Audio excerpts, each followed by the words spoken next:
Hey guys, Trevor Holt here. Tuesday, the 11th of February 2025. Just went up and down these stairs again over the last hour. As I keep sort of mentioning, physical activity creates better outcomes in your life, creates better health outcomes, better mental outcomes, creates a fitter body and a healthy mind. So spending time, especially in the outdoors, doing exercise, get your heart pumping, get your blood flowing, creating a bit of a sweat, creates great outcomes in your life, along with a lot of other aspects of social development, and diet as well as a big part of it. So I'm in the thick of it in this fire ant eradication campaign that I'm running to end the lunacy of the fire ant eradication program, for especially for prophylactic treatment where there are no fire ants, and a lot of the areas are where it's not possible for fire ants to establish successful colonies. And I've been out signing a heap of service agreements with JP witnesses. Ironically, today a JP refused to sign a service agreement with one of my clients down south, so that was quite that's a new experience.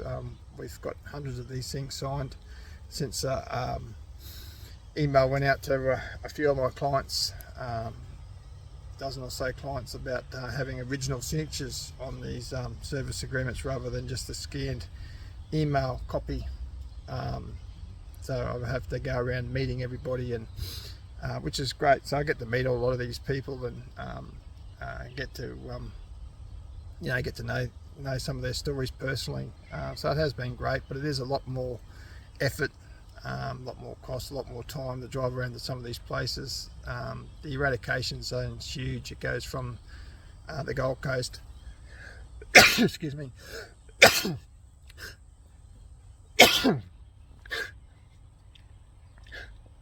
it goes from the Gold Coast all the way to the Sunshine Coast.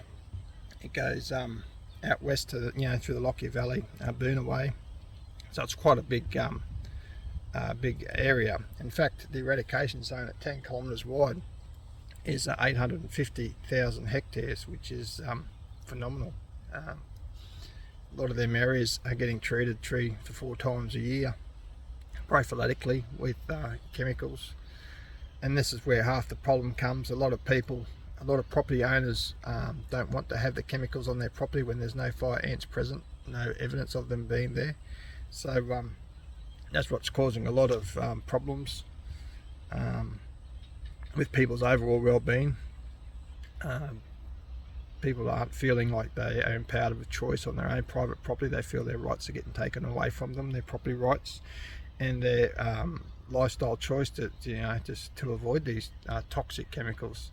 So I've noticed a few people are posting about them being safe and effective without any qualification. They're only safe and effective if they're handled correctly.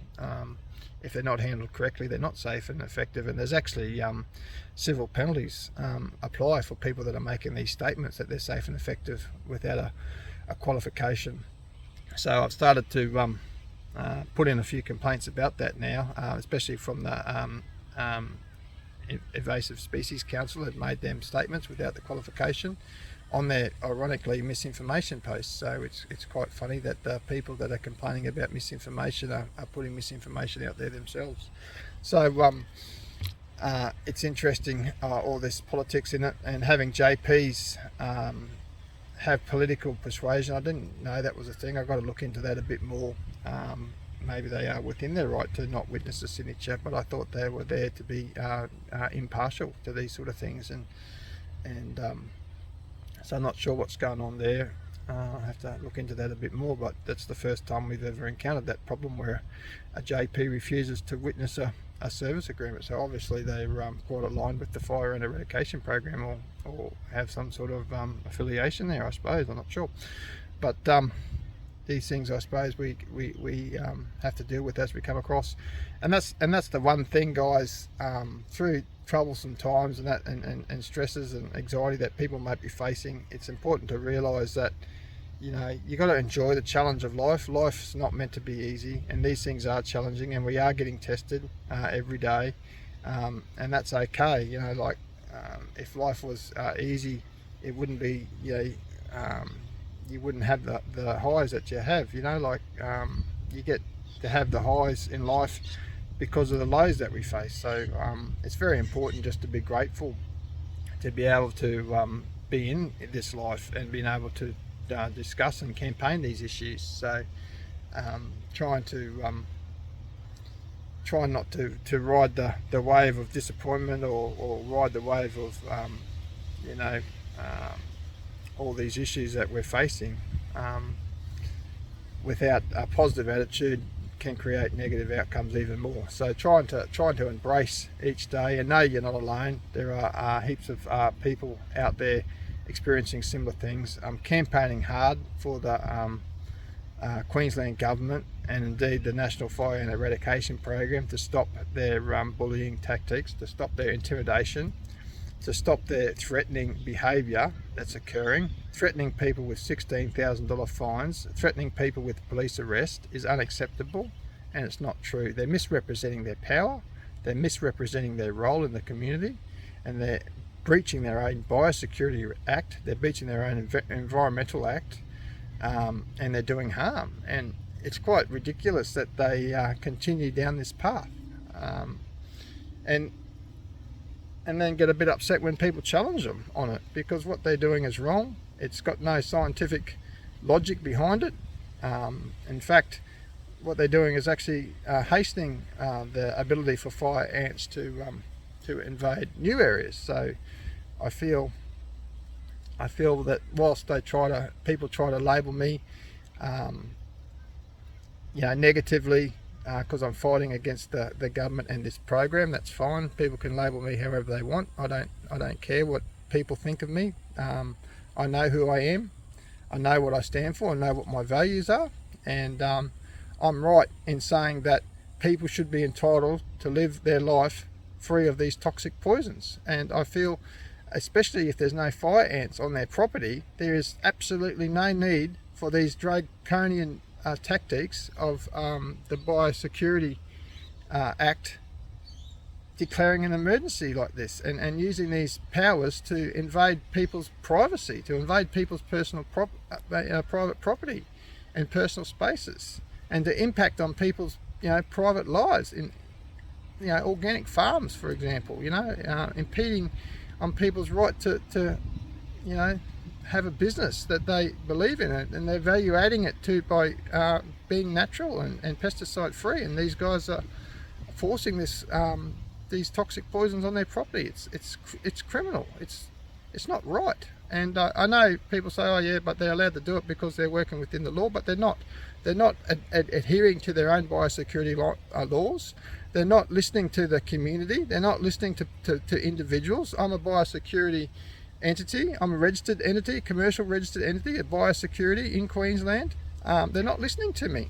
They're not even communicating with me. They won't accept that I don't accept what they're doing is right. So unless I agree with them, they're ignoring me. And this is half the problem, I think, is that they have this godlike syndrome that what they're doing is right, and they're going to continue regardless what people think. Because they're the saviours of society. If they had done their job properly in the first place, there would be no fire ants here. They've been here for over 40 years. So they were discovered in 2001. They've been trying to get rid of them since then. It's 23 years. The last 5 years, they doubled the distribution of these fire ants. They're continually outliers been found outside the eradication zone where human movement has moved them outside or whatever. And they're south of the border. They're north of near the Sunshine Coast there now, outside the eradication zone. They're west of Toowoomba. So it's just time that these guys just accept that we've got to learn to live with these ants, and we've got to learn to put people first, and stop minimising people's concerns. They try to label us as 1%ers. They try to label us as tinfoil hatters or anti-vaxxers. and all these insults and all this crap that they carry on with, which has not been productive for real conversations. So, you know, and all I can do, because I don't respond to any letters, there's no amount of letters that I can write or that actually even want to reply, because they don't want to accept that what they're doing is wrong. So the only way we can challenge this program is to just get louder and louder and louder and louder and get more and more support. And the only way we're going to do that is to keep spreading the word. 6,000 plus people on the Facebook page now, 3,100 signatures on the state-sponsored Parliament petition, few hundred hand-signed ones as well. So that's getting tabled on the 18th. You know, people aren't going to put up with this much longer. We're just going to get louder and louder and louder and just keep saying no until these people of power listen that what they're doing is not right and it's causing harm. So whilst the campaign is strong within me, guys, I'd like to thank everyone out there who's given me support, everyone out there who's contributed financially to this campaign, everyone out there who checks in with me and makes sure that I'm doing okay. Mental health and all the rest of it, I'm doing great. Spending a lot of time on the campaign, but also a lot of time on my personal physical health and emotional health. I'm finishing 2 of my subjects for my psychology degree tomorrow with my final exams there, so things are going quite well. I feel the campaign's going well, but just trying to work out ways to get these people of power to listen and act on our concerns, because what they're doing is wrong, and it's going to continue to be wrong until they change their strategy. Prophylactic treatment on fire ants is wrong, and treating and forcing chemical treatment where there are no fire ants is wrong. On private property is wrong. So, and there's not much more I can say about that. It's just what they're doing is wrong. It's harmful. It's hurtful, and it's illogical and unethical, and I'm calling it out for what it is. And if they want to label me, and people want to label me as an extremist or a terrorist, or want to say that I'm bullying or whatever, but at the end of the day, their behaviour is threatening. They're threatening police fines. They're police fines, $16,000 fines, police arrests. They're threatening police intervention. They're over-representing their powers by saying a reasonable excuse won't stop them. They're going to do 100% of the treatment area regardless, distribution zone regardless, but that's not right. You know, that's not right.